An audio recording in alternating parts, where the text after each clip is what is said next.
आपने जिंदा या मुर्दा कई भूत प्रेत, राक्षस और विचित्र प्राणियों के बारे में जरूर सुना होगा, लेकिन आज हम आपको एक ऐसे अधमरे क्रिएचर के बारे में बताएंगे जो वाइकिंग्स युग से ही मानव इतिहास में शामिल है, जिनके खौफ ने न जाने कितने लोगों की नींद उड़ाई है। इस रहस्यमयी क्रिएचर का नाम है ड्रॉगर और आज हम इसी ड्रॉगर के रहस्य से पर्दा हटाने वाले हैं, तो बने रहें इस दिलचस्प वीडियो के अंत तक। ड्रॉगर नॉर्स माइथोलॉजी का एक अधमरा क्रिएचर है। पुराने नॉर्स शब्द के अनुसार इसका मतलब एक मरे हुए या मृत्यु के बाद लौटा हुआ प्राणी से है। ड्रॉगर अपनी कब्रों में रहते हैं और अक्सर अपने कब्र में उनके साथ दफन की गई खजाने की रखवाली करते हैं। वे पुनर्जीवित लाशें हैं। भूतों के विपरीत उनके पास शारीरिक क्षमताओं के साथ एक जिंदा शरीर होता है। सबसे प्रसिद्ध ड्रॉगर में से एक है ग्लैमर, जो ग्रेटिश सागा में एक नायक से पराजित होता है। जॉल फेस्टिवल पर ग्लैमर की मृत्यु के बाद लोगों को पता चला कि ग्लैमर की आत्मा को मुक्ति नहीं मिली है। उसने ऐसा कहर ढाया कि कुछ लोग उसे देखते ही बेहोश हो गए, जबकि अन्य को कुछ समझ नहीं आया। एक सांसारिक लड़ाई के बाद ग्रेटिर अंततः ग्लैमर को अपनी पीठ पर बिठा लेता है। ग्लैमर को मारने से ठीक पहले ग्लैमर ने ग्रेटिर को श्राप दे दिया, क्योंकि ग्लैमर को अन्य भूतों की तुलना में अधिक बुरी ताकत के साथ संपन्न किया गया था और इस प्रकार वह अपनी मृत्यु के बाद भी ग्रेटिर के लिए अपने अभिशाप छोड़ने में सक्षम था। आखिर एक लाश ड्रॉगर कैसे बन सकता है? इसके पीछे की मान्यता ये है कि किसी व्यक्ति के मृत्यु के बाद उस व्यक्ति के ड्रॉगर बनने का मुख्य संकेत ये है कि लाश क्षैतिज स्थिति में नहीं है। अधिकतर मामलों में लाश एक सीधी या बैठने की स्थिति में पाई जाती है और ये एक संकेत है कि मृत व्यक्ति वापस आ सकता है। कोई भी घटिया, दुष्ट या लालची व्यक्ति एक ड्रॉगर बन सकता है।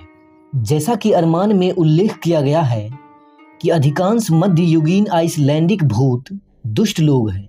यदि वे असंतुष्ट या दुष्ट नहीं है तो वे अलोकप्रिय हैं।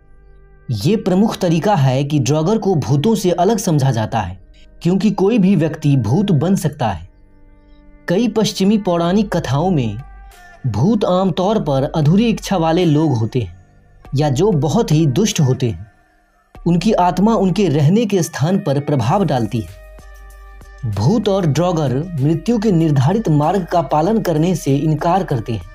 वे आगे बढ़ने के बजाय स्वार्थी रूप से पृथ्वी पर रहने लगते हैं। हालांकि भूतों के विपरीत ड्रॉगर एक अन्य ड्रॉगर के द्वारा संक्रमण के माध्यम से भी आ सकता है। जैसे कि ग्लैमर की कहानी में जब ग्लैमर ग्रेटिश सागा में हॉन्टेड वैली में पहुंचता है, तब पिछली बुरी आत्माओं को किनारे कर दिया जाता है और जब ग्लैमर मृत पाया जाता है तो वे सभी गायब हो जाते हैं, जबकि ग्लैमर घाटी के भूत के रूप में अपनी भूमिका निभाते हैं। हालांकि ग्लैमर यकीनन एक सीमांत चरित्र है जिसके साथ शुरुआत की जा सकती है। पहली घातक आत्मा के साथ उनकी लड़ाई के बाद ही पहली आत्मा घाटी छोड़ देती है और ग्लैमर कहर बरपाते हुए अपनी जगह ले लेता है। इसी तरह इरबिजा सागा में एक चरवाहा एक ड्रॉगर द्वारा मारा जाता है और अगली रात उठ जाता है ड्रॉगर बनकर। ड्रॉगर से निवारण की बात करें तो वाइकिंग्स का मानना था कि भले ही एक व्यक्ति मर गया हो, लेकिन फिर भी उनका शरीर हिल सकता है और अन्य लोगों को नुकसान पहुंचा सकता है। एक ड्रॉगर इधर उधर भटकेगा और अपने रास्ते में आने वाले लोगों को नुकसान पहुंचाएगा। ड्रॉगर को इधर उधर भटकने से रोकने के लिए कई सावधानियां बरती गई। कफन के नीचे पुआल रखा जाता था और कैंची की एक जोड़ी मृतकों की छाती पर रखी जाती थी। मृतकों के बड़े पैर की उंगलियां आपस में बंधी हुई होती ताकि वे हिल ना सके। अंतिम संस्कार के वक्त ताबूत पर कैंची का निशान भी बनाया जाता। कई बार मृतकों को लाश के दरवाजे के माध्यम से ले जाया जाता था। ये दरअसल दीवार में कुछ समय के लिए बनाया गया एक छेद था। जब किसी की मृत्यु होती तो लाश का रास्ता बनाने के लिए ईंटों को हटा दिया जाता और रिचुअल खत्म होने के बाद इसे पुनः ठीक कर दिया जाता, क्योंकि वाइकिंग्स का मानना था कि मृतक उसी रास्ते से लौट जाएंगे जिससे वे निकले थे।